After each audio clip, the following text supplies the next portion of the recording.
so we are going to be recording this session. And so thank you so much for joining us. And Valerie's going to share screen for our Los Rios Eats presentation. All right, so put in the chat if you cannot see my screen, and I'm going to give my disclaimer I gave yesterday. This is in Canva. If you all have not tried out Canva, it's fantastic. We are learning that Canva and Zoom are not in love with each other. And so it does some wonky things sometimes, like goes back when I say go forward. So just please have patience. It could be a little operator error sometimes too, but for the most part, it's a beautiful presentation. So buckle up and here we go. Excellent. Well, welcome everyone. My name is Andre Coleman. I am the Dean of Campus Interventions at Sacramento City College. That covers a lot of different things, but in the context of this presentation, my primary functions are around overseeing our CalWORKs program and our basic needs programs. So I'm joined here today with three of some of my favorite colleagues. We have had just the greatest time over the last year and a half putting this together, and just have a great relationship. So I'm so happy to share this platform with these women, and I'll go left to right on the screen. So Teresa, will you introduce yourself? Sure. My name is Teresa Rakowski, and thank you for joining us today. I'm really proud of our program, and we're looking forward to sharing it with you. I am an instructor in the culinary department at American River College. And good afternoon. I am Brianne Holland. I am the Student Support Supervisor at American River College for the CalWORKs program. Good afternoon. My name is Valerie Adger. I do see some familiar names and faces in the room, so welcome. I am the Student Support Supervisor at American River College. I run the Basic Needs Center known as Beaver Cares. I'm also currently the supervisor for our learning communities, our cultural centers, and our student design team. And I'm your Zoom engineer for the day. She's behind the controls. So while we do a little bit of housekeeping, I'm going to have Valerie kind of flip through some slides for you. Ultimately, we have a little less than an hour together now, and our goal is to basically take you through the process of how we started with this idea all the way through full implementation, and as well as kind of some things that we learned looking back on the process. This really was just kind of one of those things that a number of things came together at the right time for us. In my role, I oversee the CalWORKs program, I oversee basic needs, and with that, we also had a push from the state to do more with our CalFresh programs and applications. And it really just became kind of this perfect convergence of issues at the same time. As some of you may have heard, or if you attended yesterday, I was having a conversation with some of our CalWORKs students, and it hit me like a ton of bricks that as I was talking with them, a lot of them were sharing that they just didn't know how to cook. And so that they had this incredible benefit of CalFresh, but they weren't necessarily maximizing this benefit. And some of you may or may not know that now with the EBT, you can use it at fast food restaurants. And so a lot of the students were sharing that they were just, grabbing McDonald's or whatever. And as you know, you can make a far better, superior meal with a lot less money doing it yourself than you can at McDonald's. And so from there, it really just started a process of me getting with Valerie and Brianne and talking to them and saying, hey, I've got this crazy idea. And then we kind of one-plussed each other. And ultimately, I reached out to ARC, our sister college, and said, hey, I've got this crazy idea and I need someone from the culinary program to work with us. They thought it was absolutely crazy, and that's okay. That's not the first or the last time. And then finally, we had this opportunity to work with Teresa. She volunteered and was totally gung-ho about this, and then things started to come together. So I will kind of talk you through the initial pieces of that, and then you'll see how it all kind of continue to come together for us. So as I shared, we discovered that from conversations with our students that they weren't necessarily maximizing the benefit they were receiving from CalFresh. And it's a great reminder that sometimes we think we're providing help that people need, and it's not the help that they necessarily need. And it's also a great reminder of just sitting down and talking with students, that wonderful things come out of those conversations. And so the real push was, how do we help our students get the skill sets that they need to combat some of the food insecurity that they are experiencing? One of my big drums that I beat within our district is, I don't just want to be another food distribution. We have organizations that do this work far better than we will ever do it as an institution. What I want to be about is having us help students learn the important skill sets that are needed to help stabilize them. And so if a student is spending $40 to feed their family by just going through McDonald's, when they could have used that same $40 and provided several meals, that's where we need to get them. And if the barrier is a knowledge gap or experience, or not having the particular items, I think that's where we have some unique opportunities with our basic needs work to really rethink the way in which we provide those services and support our students. So a little overview of the program. What you'll see and hear from us throughout is what was really exciting was how we were able to braid a lot of funding together. So we had funding that we had received for CalFresh. We have our normal budgets from CalWORKs, which are really hard to spend right now, at least for some of us, it's been really hard to spend. And then we also had some basic needs dollars, and we also had some HERF dollars. So there's lots of money around for one of the few times. And it was great because it allowed us to bring funding together to accomplish a variety of goals.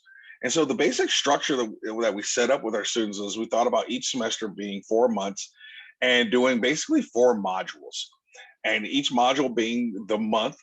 And within that month, there's 4 different weeks. And each module focused on a particular cooking appliance that we wanted to have students develop skills around and comfort around using, that we thought would allow them to be able to create very cost-friendly meals, and that were meals that could also save them time. So for example, the first month we started off with was with crock pots. And then within each module, the 4 weeks, there was a general structure where we usually started with something like safety, be it knife skills, cooking temperatures, a variety of different things. And then it would switch to budgeting and then recipes. And so there was a general structure there that we tweaked depending on whatever cooking item we were highlighting that month. And within that, we housed all of that in our Canvas shell. And so that's where our online curriculum was. We had discussion boards for students to engage with one another. And their full participation is actually how they were qualified to receive the cooking item. And so you'll hear more about this at the end, or towards when Brianne starts talking. But ultimately, if a student completed that module, let's say it was crock pots, we provided them with a crock pot. And that's very much outside the box. And I shared in a group yesterday, I had to fight with my business office folks because that's not something we typically do. And my argument is, you rather let me give them $40 or $50 worth of food that feeds them one time than give them an appliance that allows them to buy very inexpensive cuts of meat that they can make meals over and over again and actually stabilize them. That doesn't make any sense. And so sometimes we have to be bold and audacious in how we approach these things, especially when we're pushing at the edges of what's normal parameter behavior, or we're pushing the limits. So here's a quick little video that shows you a little bit of our demo. There's some other ones. And I think for time, Valerie, we'll have you cut it about 1 minute. I'll tell you something else. If you have leftover mashed potatoes, that's not good. It'll make it go really quickly. have stock this. I have chocolate. No, oh, okay, guys. I don't have any stock for this, so I'm just gonna go back and put the water that I drained out. This makes a huge batch of soup. It's a really, really pretty soup. As soon as those potatoes get soft, we're gonna hit it with our immersion blender. That'll be the main burger for porridge. Thank you. Thanks very much.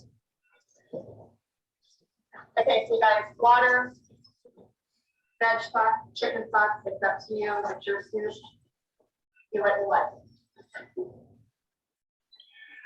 And so what I apologize. What I failed to mention was one of the key components was that at the end of each module, we did a live cooking demo. And so that was a clip from part of that demo. Unfortunately, we were hoping to do it in person, but this thing called COVID happened. And so we had to actually do these remotely where we were Zooming them with the students. And then as time went along, we were able to get a few more students in here and there. But that is the one piece that we're really looking forward to once things get back to the new normal, is actually doing those in person. Valerie, please. Thank you, Dre. So as we're building this program, and Brian's going to talk a little bit about building and flying here in a minute, but we really had to work on our partnerships and our relationships across campus, but also in the community. And as we've come together, this is our second semester doing this program, the partnerships that we've been working with thus far are, of course, as we mentioned, the ARC Culinary Program, the culinary students, EOPS and the Next Step program. The Next Step program has been vital in marketing for this program because they are the former foster youth. And so these skills are really, really important for those students as life skills. At ARC, we have a trio program, so we've been working with them as well. Of course, CalWORKs, as we mentioned, my program, which is Beaver Cares Basic Needs, and then Panther Basic Needs is Sac City. That strong collaboration, as you all know, those students overlap in multiple programs on campus. And then the community partners that we've worked with thus far are Sacramento Food Bank. They provide all of our non-perishable food items for our food distributions and have since COVID started. It's been a wonderful partnership. As well as, I'll bounce down to the bottom, River City Food Bank. They are a smaller food bank in the Sacramento area. They provide all of our CalFresh application troubleshooting. So if a student is either having a hard time applying or got denied and they should have been approved, River City Food Bank has an application specialist that will step in and help with those applications. Also, Produce Express is a paid vendor that both of our colleges work with to deliver our fruits and veggies for our produce distributions. And those, well, they were boxes, and then now ARC has moved to a farmer's market style, but we look at those lists of items we're getting every month, and Teresa adds those items into her recipes. So we have students going to get their produce for free, and then those items are showing up in those recipes during the cooking demo at the end of the month. So that's a really great collaboration there. And then lastly, Dre mentioned the CalFresh grant. So the Community College Foundation set up an ambassador program where they're giving students stipends to work as CalFresh ambassadors to help us with those applications I mentioned earlier. So those are all the partnerships we're working with right now, and we're continuing to expand on them as we move into our third semester. This is that hiccup. It does not like for me to move between Zoom and Canva. So I want to talk a little bit about defining basic needs. Obviously, we all work in this realm, so I don't want to go over this too much, but I do want to touch on kind of the defining kind of overarching goal of what we're looking at with basic needs, which is any need that a student has which keeps them from being successful in college. Obviously, the main ones being housing and food insecurity. But the nutritional education series goes outside that with helping students with actual life skills and teaching them how to cook with those resources that they're receiving. This is the kind of the pyramid that we're looking at as far as this program is defined. Obviously, the overarching being food insecurity, but then we're throwing in budgeting, we're throwing in meal planning, cooking skills, and then the nutritional education piece to teach students about what they're eating. And you'll see in a few moments when Teresa goes into the educational component, we look at salt, we look at fat, we look at carbs. So it's really a full in-depth look at cooking as it goes under the heading of food insecurity. And then lastly, we look at a case management approach to gain further understanding of a student's needs. So the students that come to these demos, either virtually or in person, we get to know them. One of the families that comes to mind right now is a great couple that comes every month. They come to the produce distribution and they come to the demo, and they're bringing their mom. And I believe they're from the Ukraine. They're bringing their mom next week to our demo, and they're super excited to get her out of the house and into the kitchen to see this demonstration. So we really get to know them and kind of their background and what's going on in their lives, and then we can help them in other ways as we learn more about them.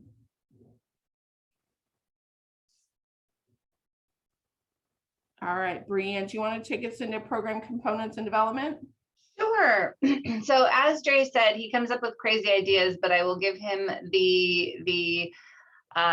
his crazy ideas are amazing, and they usually end up in a production of something like this, which is also great. And they are always value added to our students and creating those relationships with our students. So Dre, they may be crazy, but we love them anyway. So our program components, as you can see here, this is one of our live demos that is kind of the culminating of the program components, but the program is comprised of, as they were talking about, a Canvas classroom that has modules within it. And then as the students go through each month's module, they go through a variety of assignments, and they do have to post to their assignments. And then at the end of each module, if they've completed all of the assignments, they are able to receive the cookware that applies to what they've been learning. So one of these things about crazy ideas is you launch them before you think you're ready. And I think that's one of the best ways to go about this. We have joked about this program that we were building the plane while we were already flying it. And Dre made a great point in our session yesterday that sometimes we get stuck with I have to have everything in place before I can implement. And 2 years later, you still haven't implemented a program.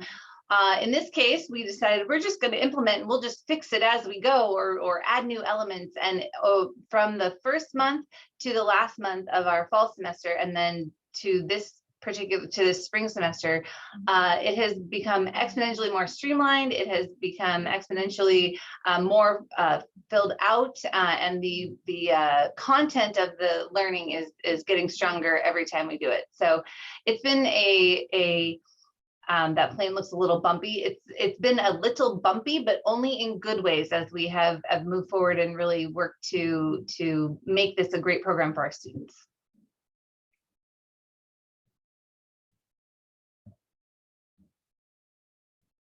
And this is one of our students who was willing to do an interview for us and talk about her experience with our nutritional education series. But I think, Valerie, you've got to unmute so we can hear it. And everything. So I was apprehensive about taking a class where I have to do, or, I was thinking on those chopped kind of programs or stuff like that. And I was like, I need something to distress my cooking, not to make it more complex. I need recipes that are simple, they keep the family healthy, and they're easy and fast, because I am doing 2 associate degrees and also pursuing a certification, a federal certification. So it was too much for me to handle and to be able to cook meaningful meals and have time. We only have half an hour for lunch and maybe 1 hour for dinner, and that was all. So I needed something that was quick, easy, and meaningful. And that is what I found. So in addition to her pursuing her 2 associate's degrees, Cecilia is also, they have 2, she and her husband have 2 boys who have also joined us at some of our demos and are fantastic. But so part of this is the timing too, and learning time management, and to help use time management to make good meals for the family and to help with the budgeting. So.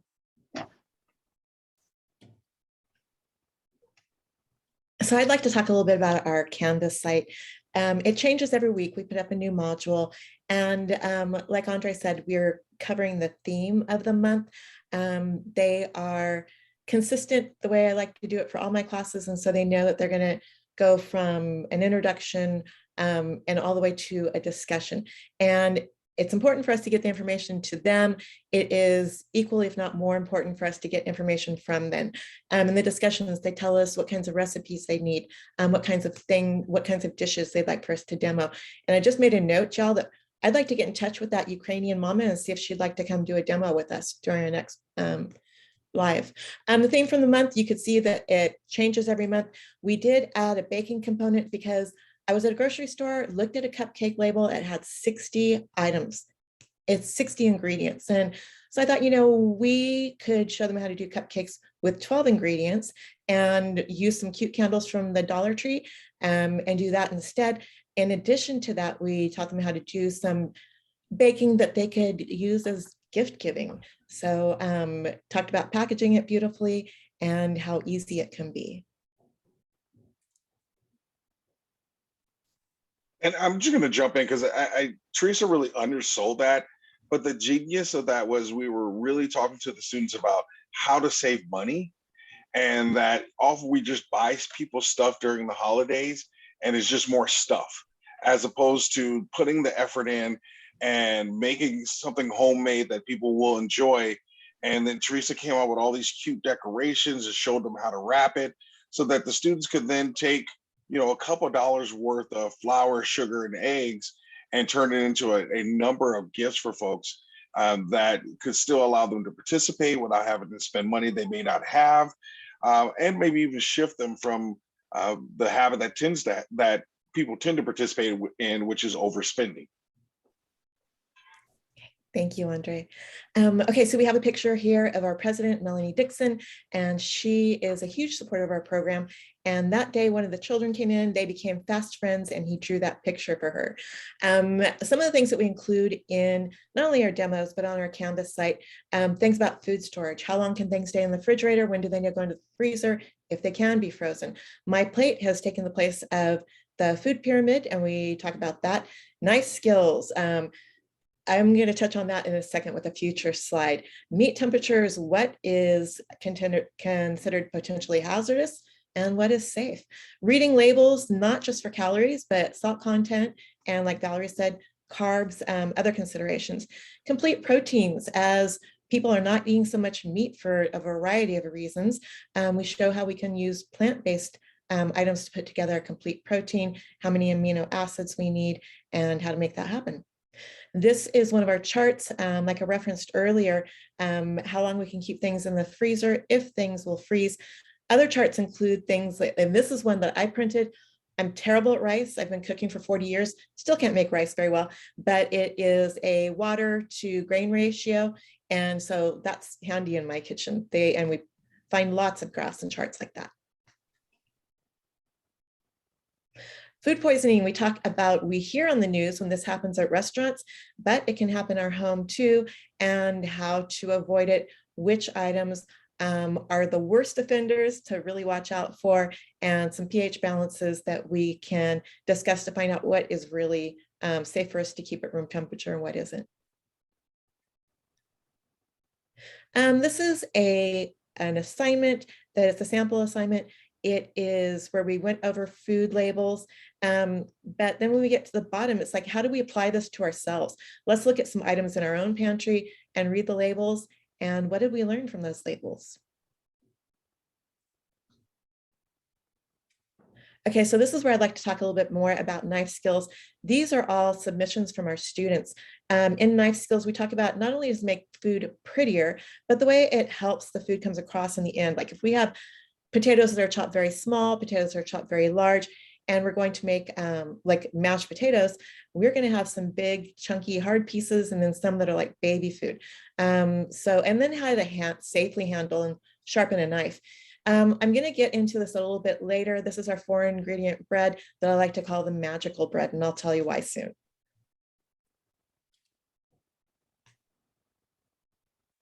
I will say is, if you have trouble cooking, this is easy.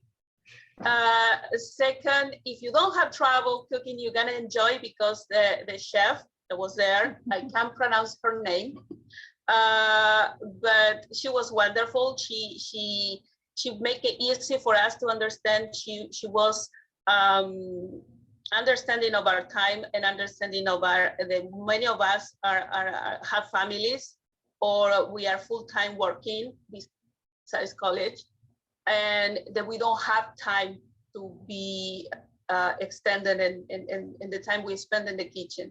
But it was nutritious, it was fun, it was easy, make the time worth. And it was something that many students will look for. It was an outlet to distress. It's like I went to the modules, and it wasn't a typical class where you, okay, I have to complete this. It was enjoyable. I enjoy all the time I spent.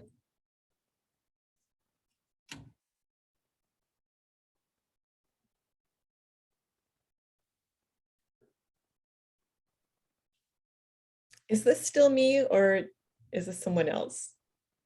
Brianne, you want to jump in here? Sure. So this is, So this is the part of the live demos in Zoom. So as Dre said, because of COVID, we were very limited on how many students we can have. And what you can't see in these pictures is that this cooking kitchen that we are doing this in has a number of seats available, so we can have a larger audience. Due to COVID, we couldn't, so we had to field a few in person, but primarily our students joined us online.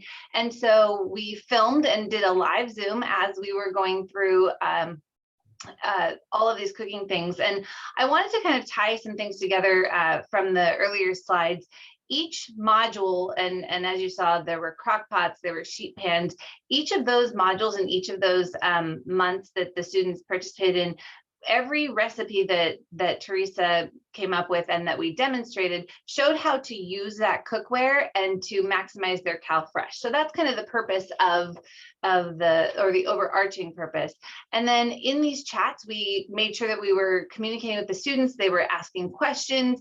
We would ask questions. And one thing that you don't get it yet because we aren't super joking around right now, but the four of us have a great relationship. We are constantly cracking jokes while we're doing these. And so we're also purely entertaining our students, not just for the cooking, but with the jokes with each other as well.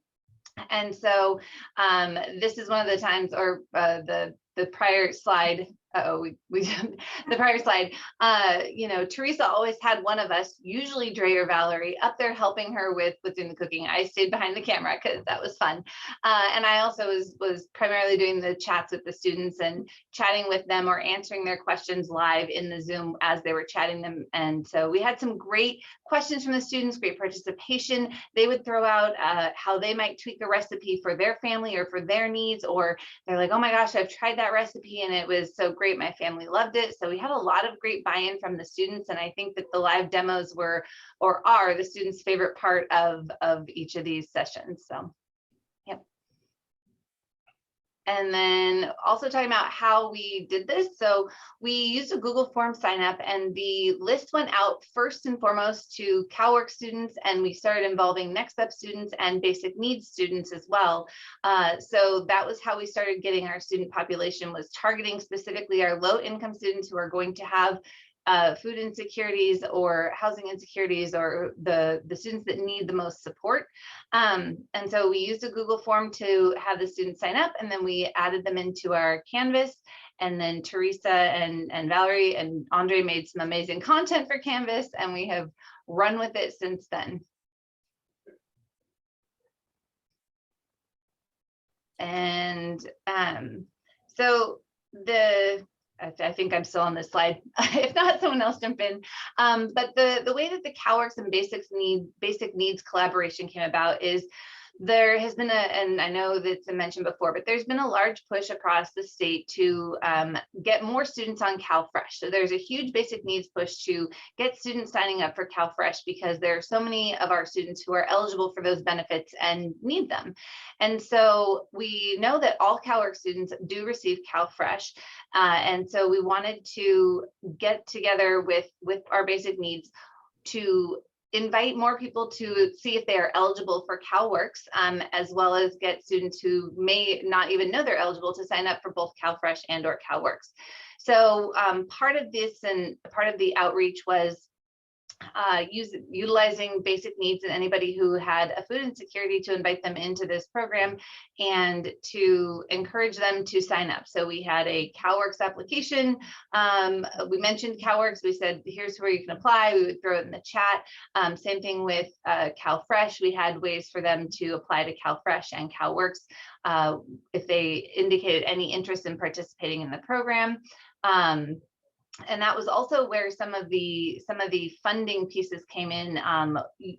The equipment that the students were getting as they completed modules was marketing from CalWORKs. So we're reaching out. We want to provide for students, and we want to encourage other students to sign up for CalWORKs if they're eligible. And so that was one of the marketing tools we used. And as Andre said, sometimes you have to think outside of the box for marketing. Think about all the swag that you've ever gotten, and most of it, I have too many pens. I don't need more pens from anybody with their name on it. Now, a crock pot, that might be amazing. And it really does tie into the food insecurity piece, because our students are going to remain food insecure, even if they are receiving food from us, if they don't know how to cook it or if they don't have the proper tools. So this is, when Valerie was defining basic needs, and she said it's where we need to meet our students where they have any need to help them be successful. They need the right tools to do this meal planning, to take full advantage of their CalFresh funds. And so that is kind of where some of the collaboration came in, or how we have cross collaborated between CalWORKs and basic needs. Thank you, Brady. And just to expand on that, as we're taking in these signups, we ask students on this sign up, as well as every other resource that we offer, are you receiving CalFresh? And we ask them point blank, do you know what CalFresh is? Because some people don't know what that is. And we use that to then market out to them about CalFresh. We put them on an ongoing marketing list so that they receive updates. The lady that we work with at River City Food Bank is fantastic in that she sends us monthly updates. So we know if they're going to get an extra allotment that month. We know about emergency pandemic EBT. We know about, some of the changes coming on with applicability.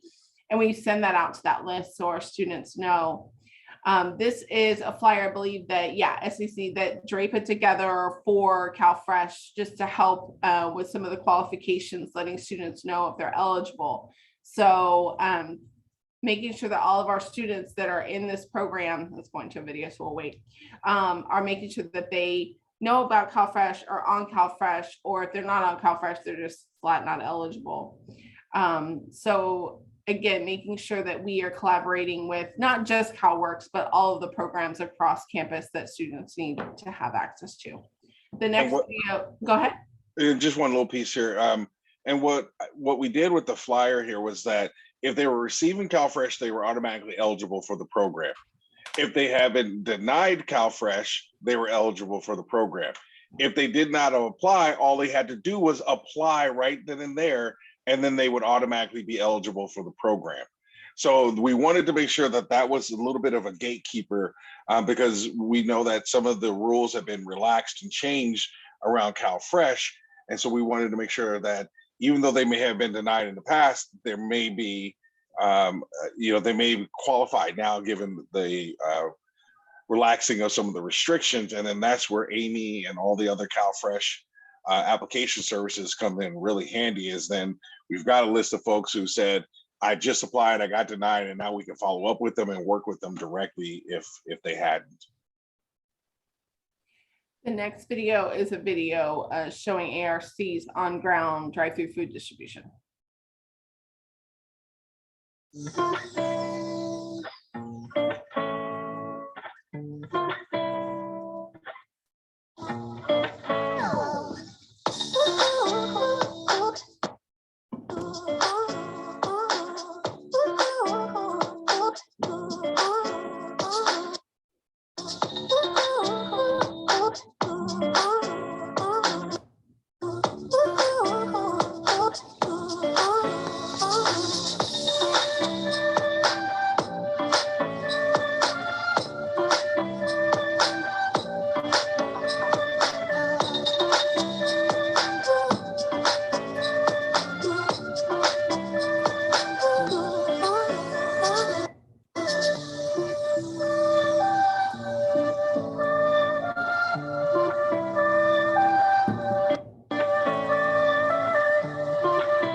These we just had to throw in there because every time I see these are so beautiful. This is an extra little tidbit that we did, again, to just partner with the food distribution, the produce distribution, and the live demos. So some of the stuff we get in the boxes is a little different, right? We'll get eggplant, we'll get cauliflower, we'll get some squash that nobody knows how to pronounce, much less cook. And so what Dre's team did at Sac City was they came up with these beautiful flyers highlighting some or spotlighting some of the pieces in the box to help students come up with ways to cook it. So people that love cauliflower know you can do a lot with cauliflower. People like me that don't like cauliflower, it may hit the trash can. So this was just another educational piece so that they could learn how to make some really yummy things with things like eggplant, squash, and cauliflower. We had a great deal with our produce folks where they would actually print these out for us and we would put them in the boxes every month. Now that we've moved away from boxes, this is less relevant, but we're doing more in email to let students know, what's available and what's coming on a seasonal basis so they know how to prepare these items.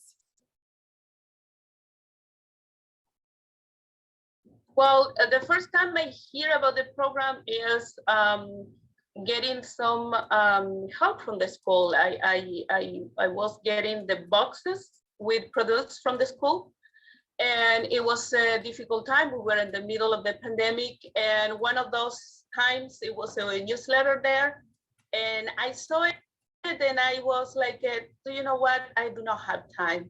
So I put it in the back of my mind, and it would be nice, but cooking is not my main interest in life.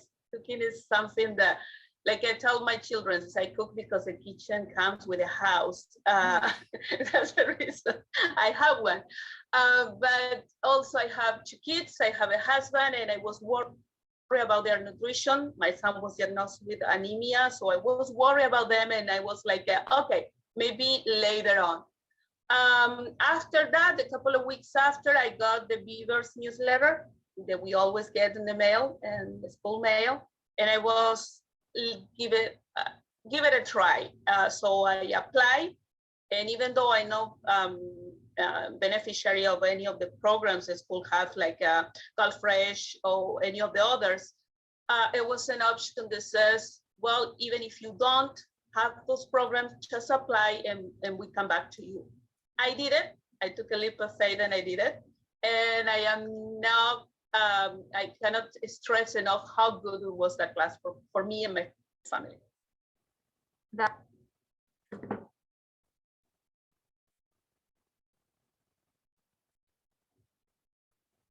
This was our marketing flyer that we came up with this semester, actually, the nutritional education series flyer that we did for both campuses. Last semester, we ran 2 different modules and Canvas shelves, and this semester we just decided to cut ourselves a break and run it together, and it's been really great those are the kind of building and flying lessons that you learn as you do this. Is why are we doing 2 different canvas shelves? So lesson learned. The flyer on the right is one of those great flyers that we get from River City Food Bank. So they come to our food distribution every month and have folks stand there talking to people about CalFresh, educating the students about what it is, what the benefit is, how to qualify, things like that. So those are available. And then we also email those out from time to time as those different criteria change. So that's some more marketing materials for you. Here's another Dre and Teresa comedy routine. Oh, if it'll load. Let's start by deboning chicken. It is often less expensive to buy a whole chicken and cut it up. But sometimes people are like, where do I start? What do I do? So, Andre, do you mind if we don't start with oysters? Because it's a little more complicated. That's okay. I barely know what I'm doing anyway. So that's why she called me up here to embarrass me. No, the chicken is going to tell us where to go. The chicken talks? The chicken so you see right here, this is the leg and this is the breast. And I have to tell you guys, you know, breast meat is expensive, but it's not good. It's when an animal moves, like a steer or a lamb or a chicken, whatever part of their body moves develops more flavor. So here, the dark meat, this moves, it develops more flavor. So most good chefs really like to cook with dark meat. And that's the one that comes on sale all the time too.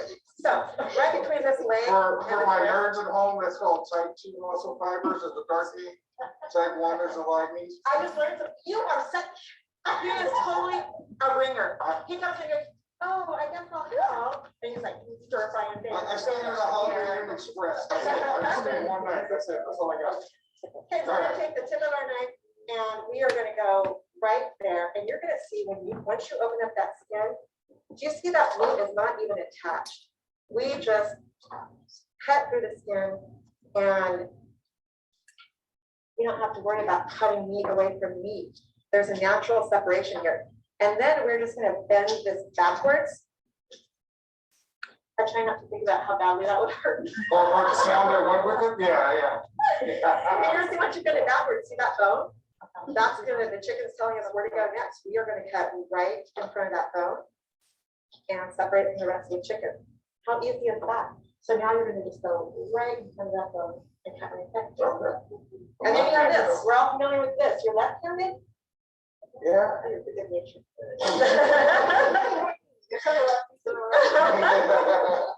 Believe it or not, this is so crazy.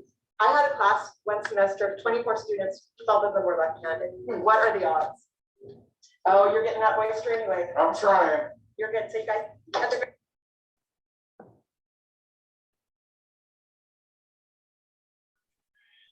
And you know, the part of that whole like building and flying is we're so happy that we're going to, one, be able to do this without masks in the future, and two, that we actually ordered really good recording equipment. So it's going to be so much better because we all cringe when we watch this. But if Teresa is so phenomenal about taking us through these things so that, and she talks about this all the time, and I want to try to set you up here a little bit, Teresa, but like how much cheaper it is to buy a whole chicken and break it down yourself. And then how intimidating that can be for a student if no one's really shown you. And so she's just been phenomenal about teaching important like kitchen hacks, budget hacks. The one squash that none of us can pronounce, it starts with a K. She'll say it in a second. Like she's like, those things are cheap when they're in season. That's when you need to buy them. And really trying to help expose the students to other items besides what they normally eat, to open up their palate and their recipe book, basically. Teresa.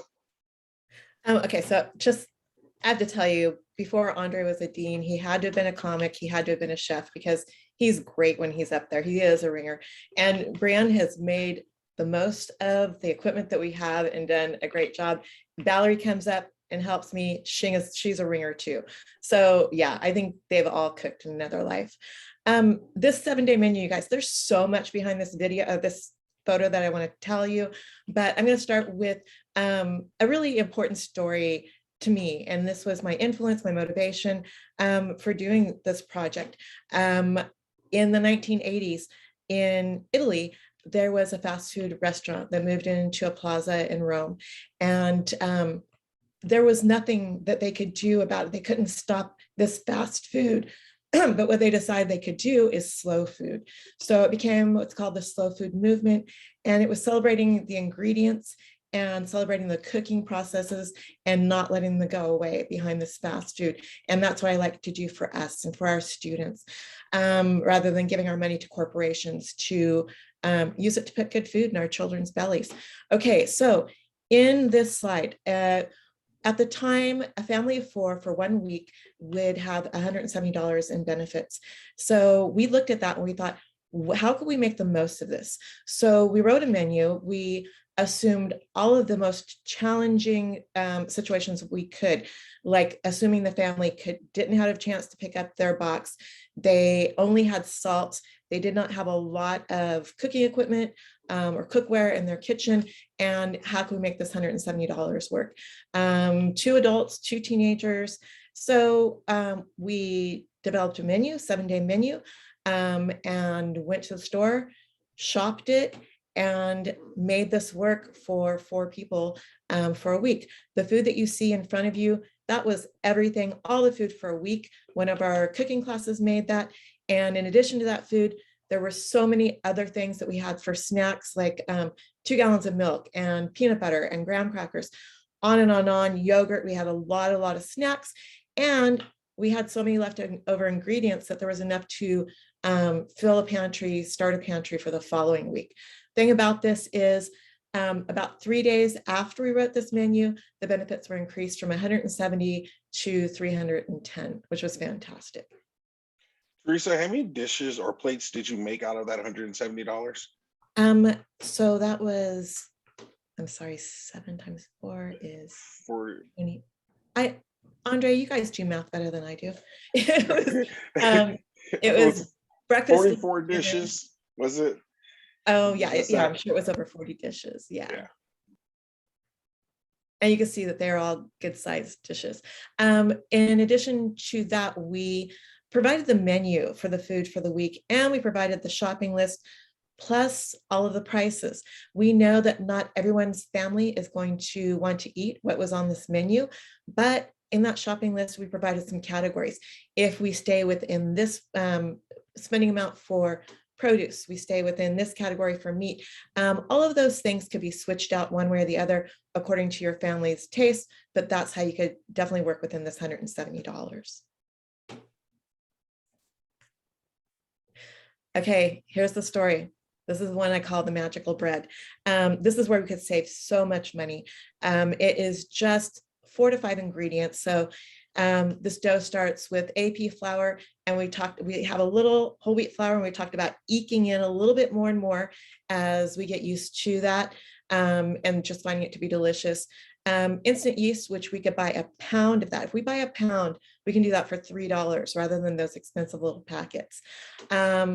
And water and salt, that's all it takes to make some really delicious bread. So the thing about this bread is why it's so magical. We take all those ingredients, put them in a bowl, stir them up. No kneading is required. They sit on the counter for 2 hours, and then it goes in the refrigerator for 2 hours. Anytime after that, you can bake with it up to a week. So that dough can sit in your refrigerator for a week whenever you want. Soft breadsticks, rolls, sandwich bread, pizza dough. You take it out, shape it, let it rise, and it goes in the oven, and it really is delicious. Okay, for slow cooker month. This is a recipe for Mississippi roast. It's not something that I would typically make or typically serve, but it was very popular on TikTok and Instagram, so we gave it a shot. And this is the most money that we spend on any meal, 6 people for $19.15. So we said, okay, we will make this, but we have to show that it's not the only meal that you can make out of this cut of meat. It can also be tacos, and we could saute some peppers and onions and squash and put this all together and put a roll for a big, fat, beautiful sandwich. And we also lined up about 6 crock pots along the counter, showing 6 different dishes that you can make, including you could wake up to oats and cinnamon and apples and use your crock pot for breakfast. The crock pots, we decided one was going to be the one that they would receive, and the others came from thrift stores from anywhere between $5 and $10. So they could work with 6 crock pots on a Saturday and have food cooked for an entire week if they wanted. This was the most popular recipe we've done so far. This went to a sheet pan meal. So for our sheet pan meals, we showed how you can dirty not so many dishes. And in fact, in some dishes, you could just do a cutting board and a knife and mix everything on that sheet pan, goes in the oven, and within 30 to 40 minutes, you have a 3-course meal that is ready to go. Like I said, this one they really loved. So we've done it a couple times now. We can't let that one fall out of the rotation. And what I want to also point out is what Teresa was really phenomenal at doing for the students was giving them recipes like the crock pot things. And what we also put into the Canvas shell was a website where they could see, they had all these recipes that you could freeze in advance. And then all you had to do is drop it in the crock pot, add a little liquid, turn the crock pot on and leave. And so that was one of those things that kind of came out of the conversation with the students was especially our CalWORK students, right? They're students, they're parents, they're juggling everything. And there's so many times when it's like, oh my God, I didn't even think about dinner. I was so worried about getting breakfast on the table and getting out the door. And so finding these kinds of dishes where we could just drop it. And if they're in the crock pot and they use the little bag, there's no cleanup. And Teresa talking about prep, she would lay out meals that for the whole week, and they could freeze those things and freeze them flat and then stack them up in the freezer. And then when they're ready to go, take them out and go. And so everything we were doing was really trying to be intentional about saving money, inexpensive meals that are hearty, but they're also time savers for them. Because most of us, like, you're probably going to pick up, if you have a kid, you're going to pick up your kid this afternoon. I haven't thought about dinner. I'm going to have to figure something out now, right? And we're trying to help them with those kind of things. So Teresa, continue. I apologize. Oh, I think that was it. And that is Andre's chefy side coming out that I told you about, because that was his idea about let's put everything in a plastic bag so they can drop it in there in the morning. And it was brilliant. And we were able to find some great recipes. I think one of the most meaningful things as part of this, as Teresa's talking about, is it's one thing to see a recipe and it's one thing for a student to be told what a recipe is. But for instance, that sheet pan chicken, Teresa did the whole thing in the video, and so to kind of give you like a timing perspective, Teresa would put together about 5 meals for each of the live demos, and she would walk through each of the 5, putting them all together while you were standing there. So in an hour's time, she managed to make 5 separate meals that the students could use from their things. And so the reason that that's important is sometimes seeing something makes it more real for you. And it also demonstrates that meal prep and doing these things doesn't have to take up or consume your whole life. If we can put together 5 meals in an hour, granted that doesn't take into account the chopping time or the baking time, but if you can essentially get those like 5 meals done in an hour on video, a little extra time in your own home, and you've got your entire week's worth of meals planned out plus extras. Maria, may I add something to that? I saw in the chat somebody said something about instituting this in all schools. One of the ways that we make this happen is we have a retiree. She's 87 years old, one of my dear friends. She comes in and helps because if you like to teach and help students, you like to teach and help students. So yeah, coming back here and doing that could be a pleasure, and it certainly is a benefit for us. So I needed to make sure I was unmuted, sorry. So we want to kind of truncate this a little bit and leave some time here for some questions for you as a group, because there's a lot of components to this. I do want to publicly thank these ladies. They have been phenomenal to work with. They have tolerated me. No one's thrown a knife at me in the kitchen or anything or threatened me. So I call that a victory.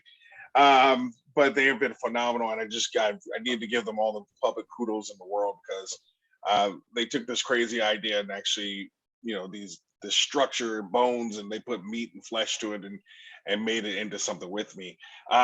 We do have a survey that students complete at the end. We don't have time to go through it, but the overwhelming data was, I think it was close to 80% of the students said that they were more likely to cook, and they were going to cook more at home after participating in the program. And as it started with at the beginning here, the goal here was to address food insecurity, and to do it from a skill-based kind of framing and perspective. Most of us have pantries, most of us do these food distribution things, and I'm just very adamant that I don't want that to be the core part of our business. There are organizations that do food distributions every single day, and they do them better than we can. What we can do is we can provide our students with education, training, and knowledge to help them. And so what's kind of come out of that in a fun way, poor Valerie, I went to Valerie and said, hey, check this out. Next semester, when the nutrition one is running, we got that a little bit under control. We're going to start a new one. It's a financial education series. And so this spring, we started a series called Money Matters, where we take students through banking, checking, how to budget, how to develop a side hustle, taxes, how to do their own taxes, and credit repair. We actually give them a workbook that helps them do the credit repair themselves, because we know that having bad credit is very expensive. And we know that many of our students, I don't know what your population, but I'll tell you my population, many of them struggle with the credit piece. And so if we can stabilize them with food by getting them to save money and cook more at home, we can help them financially. That resonates throughout all the other aspects of their lives, and we can get more stability. And that's the way that I think that we are really pushing to try to do this work differently. Valerie, you're going to wrap up with me, and then we'll got a couple minutes for questions for folks. Awesome. Sounds good. So I put our contact information up on the screen. If you have any questions about how any of this went together or the other program that Audrey just mentioned, absolutely reach out. We're open to chat about how we did it, and be very transparent about the struggles we had, the challenges we had, some of the dreams we have about going forward. I will tell you, just selfishly, one of the things that we did not anticipate was a little bit of a storage issue. When you buy these items, it's been interesting. People walk in and like, why do you have cases of cooking wares? Like, it's for students, so just little things like that, kind of the tips and the tricks as you do this, or how to get it past administration or funding it. We're open to chat about all of those things. And then just, bantering with students in Canvas and learning about what they want to see and want to hear, what they're learning is a blast and makes it all worth it. Any question for folks in the last few minutes that we have? We know there are other sessions, so we will stay extra, but just in case, questions, folks, raise your hand, unmute yourself, jump in. Gabriella. Hi there. Thanks so much for Hey, this presentation. Hi, it was great. I was writing all the notes down. And I really like the connection that you've made between supporting students in a different way than just giving them food, right? With this instruction, and then also adding the financial piece to it. My question that I was wondering was, of the participants, or of the students that participated rather, have you evaluated whether there was more retention? Like, did they stay in the same number of units from when the semester first started to the end? Has that changed at all? I was just curious. I mean, I know that wasn't probably an outcome per se, but with all this extra support, I wonder if that translated to more retention. So you just touched on my heart. No, we didn't, but guess what I'm gonna go do? Put a spreadsheet together and figure it out. You're so nice, because I was saying she sounded like she was volunteering to help us do it. No, we didn't, but the data is there. That wasn't our focus, of course, but the data is there. And, you know, we developed our assessment before we started the program, because we wanted to make sure we were really measuring and working towards what we thought our goals were. And I think there's just so much more we need to do. I mean, Valerie and I and Brianne was just talking like a couple of days ago, like we need to just get some more dedicated people to this, because like we just increased our bandwidth to do this. We didn't have extra staff. And so we were all just sucking wind at points.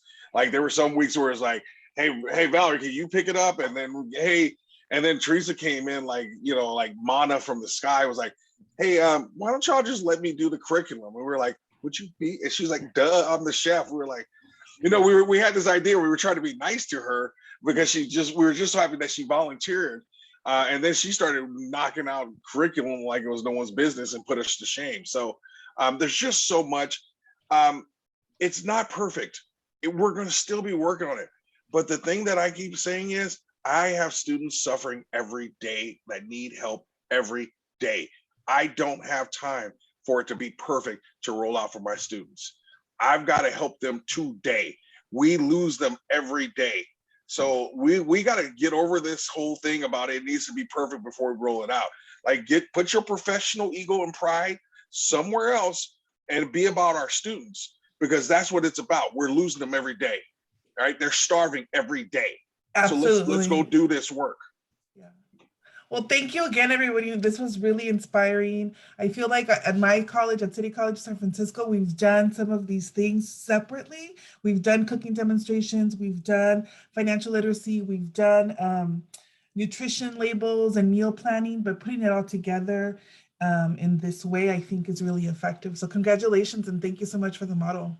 Yeah, Oh, I have to say, San Francisco City College, my goodness, they have a great culinary program with a great reputation. So hopefully you can hold hands and get something going. Absolutely, yes. This is what I was just saying, like our program, it's like, why wouldn't we think of doing that? Yes, absolutely. I think one of the coolest things to me is that this is completely voluntary. These students are choosing to spend their time to do this because they also see the value in it. And so when Teresa's building the modules, you know, she is mindful of that, like mindful that they have a lot on their plates and they're choosing to add this to it. And so it's been really incredible to meet the students who complete the modules and who participate and hear what it does for them. There are clips from Cecilia that you all didn't get to see, but one of her sons is dyslexic, and we gave them a cookbook.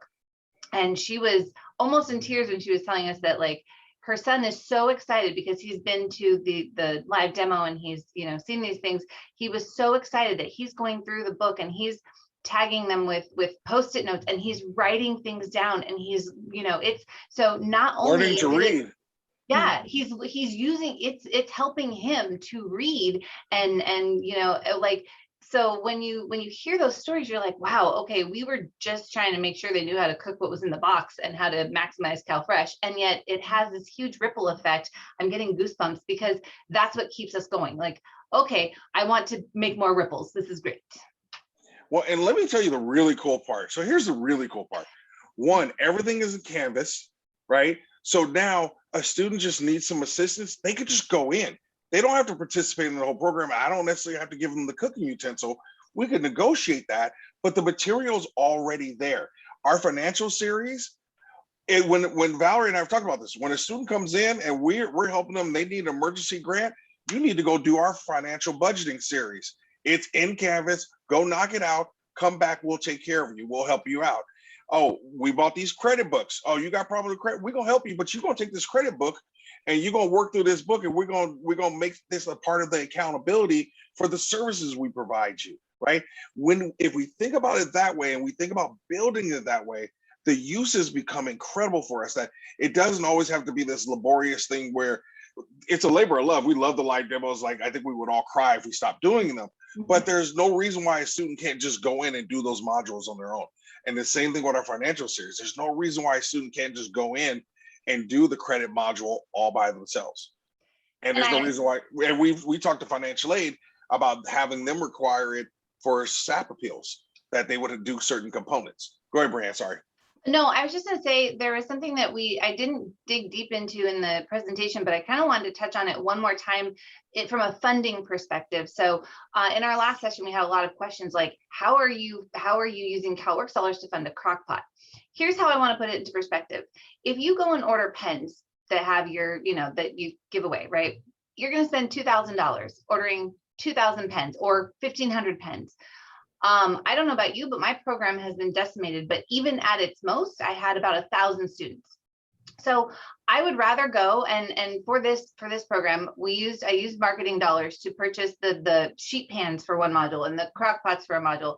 They're marketing tools. I'd rather buy a crock pot than a pen and serve, and get that out there to students who are within the demographic that I'm looking to bring back into my program than I would want to give out 3 million pens. And so when you look at it, and the reality is the cost is equivalent. $1,500, that would buy a lot of those crock pots. Those crock pots weren't that much. Thank you, Amazon. And so we're able to do more very specific marketing to the demographic of students that we're trying to reach. And we're giving them something that helps them with the added value. So I just, it's always well, how do you fund that? How do you pay for that? And obviously not everybody is going to be able to do all of those things, but look at it from the standpoint of, if you could give a whisk away, okay, a whisk might be great. If you could do a hand blender, even one item that makes the life easier of the student, you're freeing up their time for studying. You're freeing up their time to, to take another class. We're helping them with these small things that also advertise, one, that we care and that we know they don't want another pen, and two, we support them holistically. And there was one time that Brianne almost lost her life, right? Like, I'm surprised that they didn't kill me, but the one time she almost lost her life, we had laid out everything, we had ordered everything, and then she came in at the 11th hour and said, "Oh, why don't we just use Instapots? They can do everything all in one." And our dumb butts hadn't even thought about Instapots. And I was so mad at her. I was like, where the hell were you? Like, how are you gonna just ride in on your little horse like, oh, Instapots, and all of a sudden walk away? Like, and so there's even easier ways to do this, right? Like, if you wanted to get a higher volume through, do Instapots. And then instead of students taking all 4 modules with us and getting 4 different appliances, we just teach them how to use an Instapot, right? And it's a one-time investment, and then we could build it around it, and you could actually run more students through the program that way. So, I mean, there are all kinds of other ways to do this.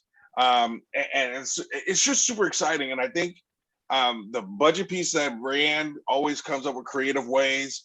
And I think the other component of it is you have to be unwilling to accept no from your business office and your grant people, because they just that's their default.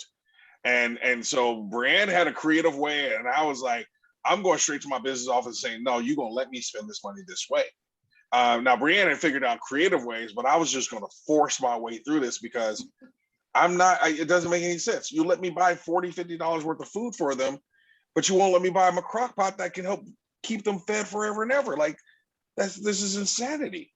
So, and I think those restrictions have put restrictions on our thinking. And now our challenge is to unshackle our brains and say, if we're really going to do this work, what does this look like? And how do we really move the needle? Like, I feed you for today. That's fantastic. I don't want to ever pretend like fixing that issue today is discounted, but I don't want to see you tomorrow. I want to see someone else tomorrow. I want to see you have gotten better because of your interaction with us. And so we need to be thinking about, how do we, like a restaurant, turn tables? How do we turn students where we get them from instability to some kind of stability? And it starts with, can we save them money with what they spend on food? And then can we help them budget their money better?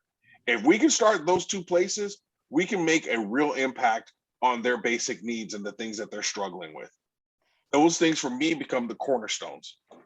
And I have to say, it was Andre, he was going to be the one who ran me over with the car. That was how I almost lost my life. It was him. But I do want to say the other thing, and the reason I had brought up the obviously brought it too late to the table. But the reason I brought up the Instant Pots is we were doing a soup series. You can do soups in there, you know, the crock pot function. So there are things that are a multi-tool. And if you consider the living situations of the majority of our students, they don't have a lot of extra room. So trying to find ways to give them something that they can use for a multitude of these things that we're teaching them is ideal, so that they're not trying to also juggle or find room for more things. So it's thinking about the student holistically. What is their circumstance? How can we make it better without making it a burden for them? How can we make it better without them feeling like they have no room for something? And, you know, so that's every time we think about this, and every time we move forward, and every time we make a change, those are the thoughts that are going through our heads. So. And if folks need to leave, go ahead and leave. We will not be offended, but we will stick around and answer as many questions. And if you want to hear all the crazy thoughts in our heads, then hang around and we'll keep, you know, opening up. But I am going to turn off the recording. So if you wanted to ask questions outside of the recording,